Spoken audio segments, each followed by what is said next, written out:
What's going on, everybody? My name is Ben, and welcome back to another episode of Ben Builds. We are here with the Ventura. This is episode number 6, and let's go ahead and dive right on in. Now, last episode, we went ahead and took care of the nose. We installed the front clear part. We went ahead and ferried everything in, and we installed the gun pod, and we're looking pretty decent here for this front nose. We do have to install 2 machine guns through these little openings in the very front, but we're not really going to worry about those yet. We're going to fool with those a little bit later. We also had a chance to go ahead and finish off all the seams on the fuselage. All the wings are taken care of. All the sub-assemblies are more or less put together. We have a couple things here and there, but I wanted to go ahead and focus today on the actual landing gear bays. Now, the landing gear bays are pretty well detailed here in the kit. I don't really see any need to add anything extra in there. I guess I could if I really wanted to, but I don't really feel like wasting too much time on that because you're not really going to see it. Especially if it's sitting on top of its landing gears, you're not going to be able to get up and look inside of there. So I'm not really too concerned. Now, the landing gear bays have 2 bulkheads. There's a large one in the very front, and then there's a smaller one in the very back. We're going to go ahead and try to fiddle around with this front one and see how this actually fits together. It actually sits at kind of an angle, so I was expecting it to just sit flat against something, but it doesn't. It actually sits at kind of an angle, and then a bit of the thickness of it protrudes off the front of this area. Kind of weird, kind of strange, but it's all good. We're going to go ahead and get this glued together, then we're going to slap on the back bulkhead and get the other wing. And I think at that point, we'll be ready to go for the next section. We've got a lot to do today, guys. So let's go ahead and dive on in, cue that time lapse, and get this thing rolling.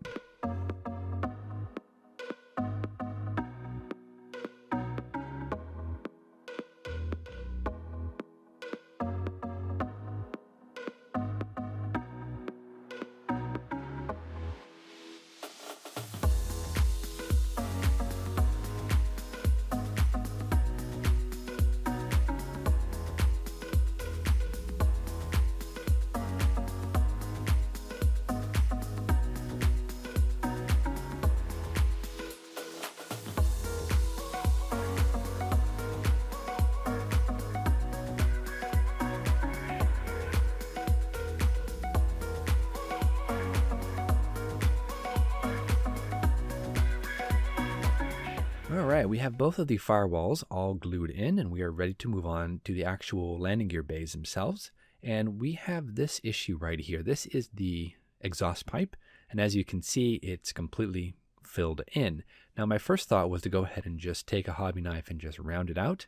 Not going to work. It's hollow on the inside. So we need to go ahead and fix this.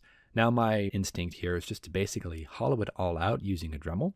Just cut that whole front section out, taper it down so it's nice and thin on the exterior, then take this straw and then use that for the actual pipe itself. So we're going to try that. I'm going to take a little bit of this straw here, and we're going to have to go ahead and cut this down the middle so that we can go ahead and kind of fold it in on itself to get it the right diameter for the inside of this exhaust pipe. I'm hoping this is going to work. If it doesn't, oh well, we're just going to have to muscle through it, but we're going to go ahead and try it. We're also going to have to use our Dremel on the exterior. Got to go ahead and open up a little hole here so that it looks like it's kind of coming out from the exterior part of the aircraft. We're just going to push forward, guys, and try it out. We've got nothing to lose, so let's just give it a shot.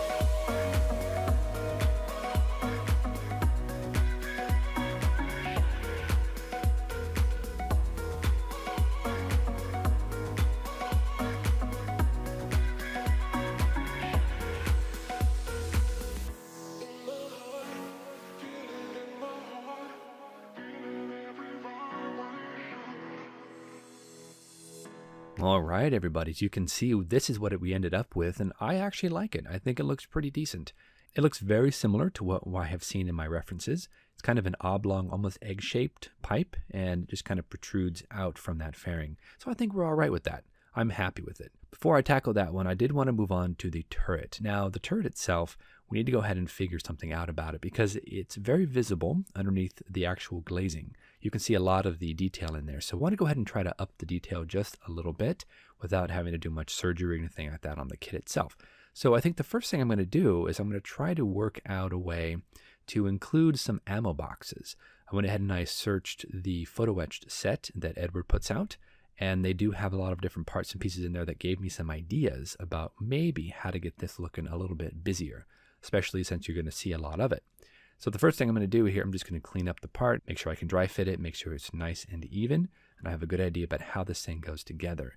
The guns themselves are also going to need to be detailed and cleaned up and then airbrushed in probably a gunmetal color, and I'll most likely just use my standard, tester's gunmetal for that.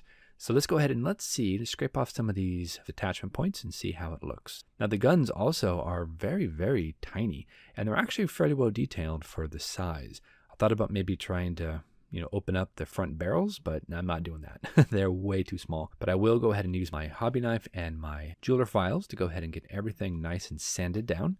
Now we could go ahead and detail up the guns a little bit more, and we might look into doing that. But today I just want to see how these things fit together and see if I can go ahead and install some ammo cans. All right, so these guns just fit right into the front section of the actual turret. And then this back section plugs in here.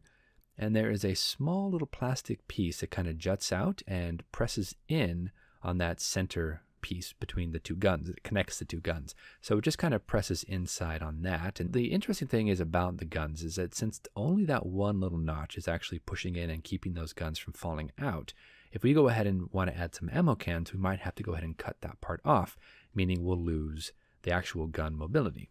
I don't want to do that. So this is my thought process. So basically what I want to do is I want to take my flesh cuts and my hobby knife and I want to trim up the area here on the back side of the turret, allowing enough space to put two smaller zip ties in there to kind of give it the impression of having a gun belt. So first thing I'm going to do is I'm going to have to go ahead and cut off this little nub right there. And then I'll go ahead and take a piece of plastic card, just some plain old styrene. I'll cut a square in it and I'll put that on the back side of the front part of the turret. And that should actually keep those guns from falling backwards. Then when that little nub is out of the way, I can go ahead and drop in some of these zip ties, dry brush them up. I don't know if this is going to look 100% perfect, but I'm willing to roll the dice on it. So let's go ahead and load up the airbrush, paint up those guns, do some surgery on that turret, and see what happens.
All right, everybody, that was a long one, right? I mean, that took a lot of work, but as you can see here, I think it looks pretty decent. So we have our 2 ammo belts. That's just a plain old zip tie. And we took one little piece of plastic and covered up the middle of it to give it a little bit of a fared in look. And the guns still operate. I think I am happy with the way the turret looks. I'm pleased. We might want to go ahead and do a little bit of dry brushing here on the gun just to give it a little bit extra interest. But honestly, I like it. I think it looks exactly what I was going for. We could do even more detailing on it, but I don't really know what else we could do right now. We'll have to look back at my references. Now, one thing I actually wanted to mention is on the other exhaust pipe for the right side of the engine, I nicked the actual top of it and I was left with a giant hole. I went ahead and repaired that hole using a little bit of styrene, some super glue, and just some regular Tamiya glue. And I think we have something that looks fine. So what I'm going to do in here is I'm just going to go ahead and round out the inside. I've got everything more or less glued together. We're going to take another piece of straw and we're just going to stick it in there and glue it down. Just go ahead and adjust the piece of straw, making sure that it kind of fits right up inside there. And I think that's actually pretty much right where I want it. Cool. Now we're going to grab some super glue here and we're going to glue that down and we're going to call it quits for today. So you know what I was thinking about? This is actually the last episode we're going to have for 2018. Wow, what a year 2018 has been. Hopefully everyone has had a very relaxing and peaceful holiday season. Tonight's the last night here, the final send off for 2018. We're going right into 2019, everybody. So enjoy yourselves. Try not to be too crazy. We will see you back here in 2019 for another episode of Ben Builds. Thank you so much, guys, and thank you for a beautiful 2018. We'll see you soon.